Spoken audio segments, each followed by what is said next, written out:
पहला पाठ है स्त्री शिक्षा के विरोधी कुतर्कों का खंडन। इसमें कुछ वस्तुनिष्ठ प्रश्न आपके दो दिए हुए हैं। देखते हैं। पहला प्रश्न है, महावीर प्रसाद द्विवेदी ने किस पत्रिका का संपादन किया? तो इसमें 4 पत्रिकाएं दी हुई हैं, माधुरी, जागरण, कवि वचन सुधा और सरस्वती। तो हम इसमें देखेंगे उत्तर जो इसका होगा वो घ होगा, सरस्वती। क्योंकि अभी अभी हमने पढ़ा है माधुरी और जागरण का जो संपादन है वो प्रेमचंद ने किया, और जो कवि वचन सुधा है उसका जो संपादन था वो भारतेंदु हरिश्चंद्र ने किया था। तो सरस्वती पत्रिका ही बचती है, तो इसका उत्तर होगा घ, सरस्वती। दूसरा है, शकुंतला ने किस भाषा में श्लोक कहा? शकुंतला ने किस भाषा में श्लोक कहा? तो इसका उत्तर होगा प्राकृत भाषा। क्योंकि पहले प्राकृत भाषा चलती थी, फिर अपभ्रंश हुई और उसके बाद वो हिंदी बनी। संस्कृत से प्राकृत बनी, प्राकृत से अपभ्रंश, अपभ्रंश से हिंदी। तो यह इसका उत्तर होगा शकुंतला ने किस भाषा में श्लोक कहा? प्राकृत भाषा में। अति लघुतरात्मक प्रश्न है, बौद्ध धर्म के त्रिपिटक ग्रंथ की भाषा क्या है? बौद्ध धर्म के त्रिपिटक ग्रंथ की भाषा क्या है? उत्तर है प्राकृत। बौद्ध धर्म के त्रिपिटक ग्रंथ की भाषा प्राकृत है। रुक्मणी हरण की कथा कहाँ मिलती है?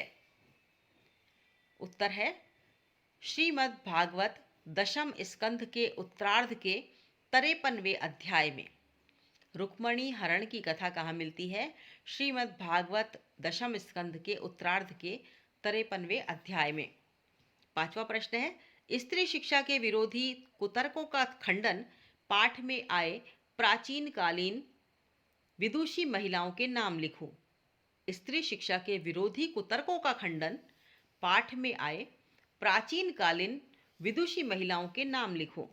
उत्तर है शीला, विज्जा, विश्ववरा, अहल्या, शकुंतला, गार्गी और रुक्मणी।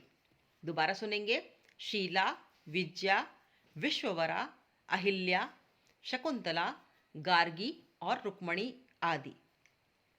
छठे नंबर का क्वेश्चन है, शकुंतला ने दुष्यंत के विषय में दुर्वाक्य क्यों कहे, यानी बुरा क्यों कहा? उत्तर है शकुंतला जब अपने पति राजा दुष्यंत के पास गई तब उसने ऋषि दुर्वासा के श्राप के कारण शकुंतला को नहीं पहचाना। इसीलिए क्रोधित होकर शकुंतला ने दुष्यंत को दुर्वाक्य कहे। सातवां प्रश्न है, नाट्य शास्त्र संबंधी नियमों में स्त्री पात्रों के लिए कौन सी भाषा निर्धारित की गई है? नाट्य शास्त्र संबंधी नियमों में स्त्री पात्रों के लिए प्राकृत भाषा निर्धारित की गई है। नाट्य शास्त्र संबंधी नियमों में स्त्री पात्रों के लिए प्राकृत भाषा निर्धारित की गई है। आठवां प्रश्न है, सीता ने लक्ष्मण के माध्यम से राम को क्या कहलवाया? सीता ने लक्ष्मण के माध्यम से राम को क्या कहलवाया? उत्तर होगा सीता ने अपनी स्वतंत्र सोच का परिचय देते हुए लक्ष्मण से कहा कि जरा उस राजा से कह देना कि मैंने तो तुम्हारी आंखों के सामने ही आग में कूदकर अपनी विशुद्धता साबित कर दी थी, जिस पर भी लोगों के मुख से निकले मिथ्यावाद सुनकर तुमने मुझे त्याग दिया।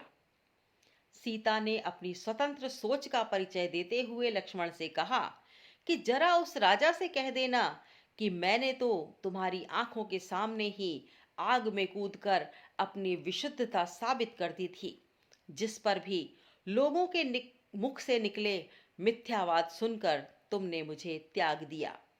नवा प्रश्न है, लेखक ने ऐसा क्यों कहा कि प्राकृत बोलना अपढ़ होने का प्रमाण नहीं है?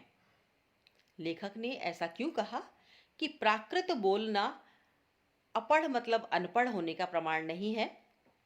उत्तर होगा क्योंकि उस समय देश में प्राकृत बोलने का प्रचलन था, यानी अधिकतर लोग प्राकृत भाषा बोलते थे। प्राकृत भाषा में ही जैन व बौद्ध धर्म के त्रिपिटक ग्रंथों की रचना की गई थी। यानी प्राकृत भाषा में जैन धर्म के ग्रंथों की रचना की गई थी, बौद्ध धर्म के ग्रंथों की रचना की गई थी। प्राचीन काल में देश के गिने चुने लोगों के अतिरिक्त सभी लोग प्राकृत भाषा ही बोलते थे। नाट्य शास्त्र के विद्वानों ने स्त्रियों के लिए प्राकृत भाषा का ही निर्धारण किया था। अतः प्राकृत भाषा अपढ़ होने का प्रमाण नहीं माना जा सकता। अब अगर हम प्रश्न को समझें तो हम लिख सकते हैं, क्योंकि उस समय देश में अधिकतर लोग प्राकृत भाषा ही बोलते थे, प्राकृत भाषा का ही प्रचलन था और प्राकृत भाषा में ही जैन और बौद्ध धर्म के ग्रंथ भी लिखे गए थे। प्राचीन काल में अधिकतर लोग प्राकृत भाषा बोलते थे और नाट्य शास्त्र में भी विद्वानों ने स्त्रियों के लिए प्राकृत भाषा का निर्देश किया है। इसलिए प्राकृत भाषा अनपढ़ होने का प्रमाण नहीं माना जा सकता। क्वेश्चन संख्या 10 है, पुराणों में स्त्री शिक्षा का उल्लेख क्यों नहीं मिलता? पुराणों में स्त्री शिक्षा का उल्लेख क्यों नहीं मिलता? इसका उत्तर यहाँ दिया गया है। प्राचीन काल में साहित्य संरक्षण का अभाव था। उस समय आज की तरह स्त्रियों के लिए बड़े बड़े विद्यालय और महाविद्यालय नहीं थे। संभव है स्त्री शिक्षा के कोई प्राचीन प्रमाण हों, लेकिन समयानुसार नष्ट हो गए हों। इस कारण आज स्त्री शिक्षा का उल्लेख नहीं मिलता है। यहाँ लिखा है आज नहीं मिलता है, मतलब आज प्राचीन काल में स्त्री शिक्षा का कोई वर्णन नहीं मिलता है। प्राचीन काल में साहित्य संरक्षण का अभाव था, यानी साहित्य को किसी प्रकार से संरक्षित नहीं रखा जा सकता था। उस समय छापाखाना इत्यादि भी नहीं थे, तो एक बुक के रूप में भी साहित्य को संरक्षित नहीं रखा जा सकता था। उस समय आज की तरह स्त्रियों के लिए कोई विद्यालय महाविद्यालय भी नहीं थे और संभव है स्त्री शिक्षा के कोई प्रमाण हो, यानी हो सकता है उस समय स्त्रियां बहुत पढ़ती लिखती हों और काफ़ी कुछ उन्होंने लिखा हो, लेकिन समय के अनुसार वो नष्ट हो गया हो, क्योंकि उस समय मौखिक परंपरा अधिक थी।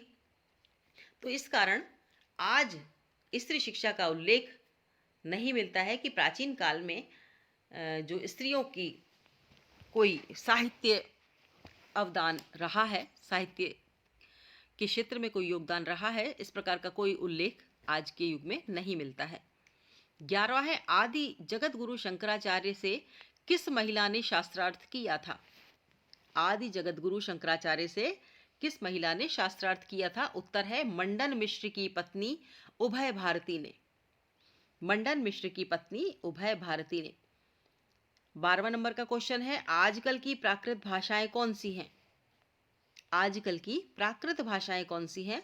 उत्तर है हिंदी, बांग्ला आदि भाषाएं आजकल की प्राकृत भाषाएं हैं। 13 नंबर का क्वेश्चन है, बौद्ध धर्म ग्रंथ त्रिपिटक में किस गाथा में सैकड़ों महिलाओं की पद्य रचना उद्धृत है? यानी उदाहरण के तौर पर सैकड़ों महिलाओं की पद्य रचना त्रिपिटक में किस कहानी में, किस गाथा में बताई गई है? उत्तर है थेरी गाथा में। बौद्ध धर्म की थेरी गाथा में सैकड़ों महिलाओं की पद्य रचना उद्धृत है। 14वां नंबर का प्रश्न है, समाज में किस तरह के लोगों का तिरस्कार करना चाहिए? समाज में किस प्रकार के लोगों का, किस तरह के लोगों का तिरस्कार करना चाहिए? उत्तर है स्त्री शिक्षा के विरोधी लोगों का। जो स्त्री शिक्षा का विरोध करते हैं उनका तिरस्कार करना चाहिए, वे तिरस्कार के ही योग्य हैं। 15वें नंबर का प्रश्न है, भगवान शाक्य मुनि और उनके शिष्य किस भाषा में उपदेश देते थे? भगवान शाक्य मुनि और उनके शिष्य प्राकृत भाषा में उपदेश देते थे। इसमें अधिकतर भाषा के बारे में यदि पूछते हैं तो प्राकृत भाषा ही उत्तर आएगा, क्योंकि उस समय की भाषा ही प्राकृत थी, अधिकाधिक वही बोली जाती थी और बुद्ध और जैन धर्म के जो ग्रंथ थे वे भी प्राकृत भाषा में ही लिखे गए थे।